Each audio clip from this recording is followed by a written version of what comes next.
بسم اللہ الرحمن الرحیم نحمدہ و نصلی علی رسولہ الکریم۔ میں محمد امجد پرویز ریٹائرڈ سیشن جج آپ کی خدمت میں پھر حاضر ہوں ایک ایسے ٹاپک کے ساتھ جو اس ملک کے تقریباً 90% لوگوں کو پیش آتا ہے اور وہ ان کو پتہ ہی نہیں ہوتا کہ ان کے حقوق کیا ہیں، اور اس بری طرح سے ان کا حق پامال ہوتا ہے۔ میں نے کسی اور جگہ یہ حق پامال ہوتا نہیں دیکھا۔ وہ ہے تھانے سے کوئی ٹیلی فون آنا آپ کے نام۔ جب بھی تھانے سے ٹیلی فون آئے آپ کو یہ میری بات یاد رکھنی چاہیے، اس ویڈیو کو بار بار دیکھ لینا چاہیے، اس سے انشاءاللہ تعالیٰ آپ کو بہت فائدہ ہوگا۔ جب بھی پولیس کسی کو ملزم کے طور پر یا گواہ کے طور پر شامل تفتیش کرنا چاہتی ہے تو پولیس اس کو حکم نامہ طلبی جاری کرتی ہے۔ اصل میں کیا ہے؟ اصل میں یہ حکم نامہ طلبی 160 اور 175 ضابطہ فوجداری کے تحت 160 175 CRPC کے تحت جاری کرنا ہوتا ہے، لکھ کے ایک حکم ہوتا ہے۔ اس میں ہونا چاہیے جس نے بلایا ہے اس افسر کا نام، وہ دن، وہ مقام، وہ جگہ جہاں آپ کو بلایا گیا ہے، اور اس میں ایک کالم آتا ہے کہ ان کو کس وقت بلایا گیا ہے اور کس وقت فارغ کیا گیا ہے۔ آپ کو اگر ٹیلی فون صرف آئے کہ جی آپ تھانے آ جاؤں کہ جناب میں نہیں آؤں گا، آپ مجھے لکھ کے حکم بھیجیں، میں حاضر ہو جاؤں گا۔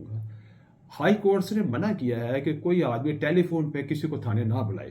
اسی سے مس یوز ہوتی ہے۔ 90% لوگوں کا مسئلہ یہی ہے کہ اس کو بلا کے پولیس غائب کر دیتی ہے، کسی نجی حوالات میں بھیج دیتی ہے یا من چاہا سلوک کرتی ہے۔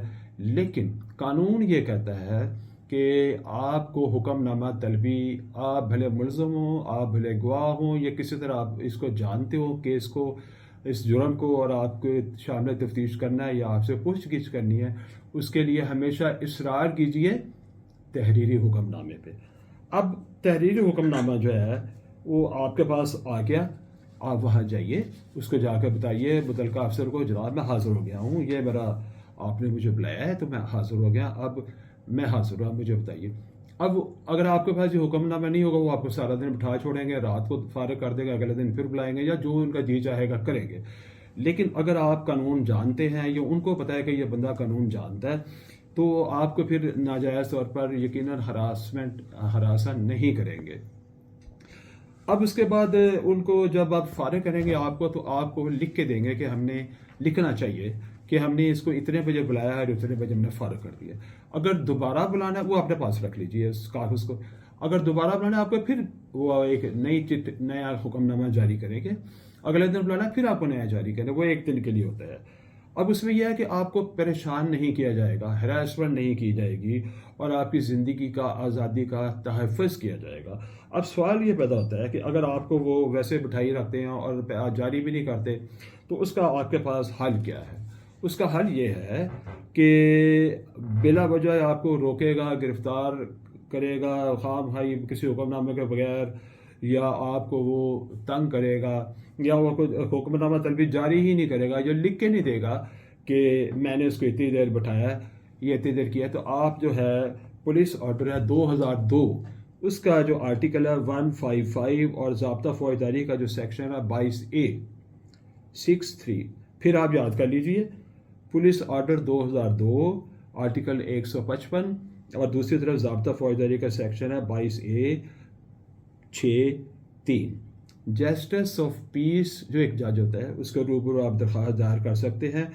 اگر آپ یہ ثابت کرنے میں کامیاب ہو گئے کہ آپ کو بلایا گیا ہے اور یہ نہ آپ کو حکم نامہ طلبی دیا گیا تھا، نہ آپ کو، یا آپ کو ہراسمنٹ آپ کے ساتھ کی گئی ہے، ہراساں کیا گیا ہے، یا آپ کی زندگی کو خطرے میں ڈالا گیا ہے، یا آپ کو آزادی کو خطرے میں ڈالا گیا ہے، تو اس افسر کو جس نے آپ کو بلایا تھا 3 سال تک قید اور جرمانے کی سزا ہو سکتی ہے پراسیکیوشن کی رپورٹ لینے کے بعد۔ اچھا، یہ اتنی بڑی آپ کا یہ اللہ تعالیٰ کے حکم سے مسئلہ حل ہو جائے گا۔ پھر میں اس کو خلاصہ کر دیتا ہوں کہ سادہ لفظوں میں جب بھی آپ کو تھانے سے فون آئے کسی بھی طرح، تو آپ ان سے گزارش کیجئے کہ جناب میں فلاں آدمی ہوں، میں پڑھا لکھا ہوں، یا جیسے بھی نہیں پڑھا لکھا، آپ ذرا مہربانی مجھے حکم نامہ طلبی جاری کریں۔ اس حکم نامہ طلبی میں طلب کرنے والے افسر کا نام ہوگا، وقت ہوگا، جگہ ہوگی۔ جب آپ وہاں تشریف لے جائیں گے آپ کو بتایا جائے گا، لکھ کے دیا جائے گا کہ آپ اتنے بجے حاضر ہوئے ہیں اور اتنے بجے آپ کو فارغ کیا گیا۔ اگر کوئی افسر اس کو تعویل نہیں کرتا ان احکامات کی، پولیس رولز کی اور ضابطہ فوجداری کے، تو وہ خود سزا کا مستحق بن جاتا ہے۔ امید ہے آپ کو اس سے قانونی طور پر یقیناً فائدہ ہو سکتا ہے۔ تو اگر آپ کو یہ چینل پر یہ میری یہ گزارش پسند آئے تو اس کو آئیکن اس کا دبائیں، بیل آئیکن دبائیں، اس کو سبسکرائب کریں، اور انشاءاللہ پھر ایک نئے قانونی مسئلے کے ساتھ آپ کی خدمت میں پھر حاضر ہوں گے۔ اللہ تعالیٰ آپ کو حافظ و ناصر ہو۔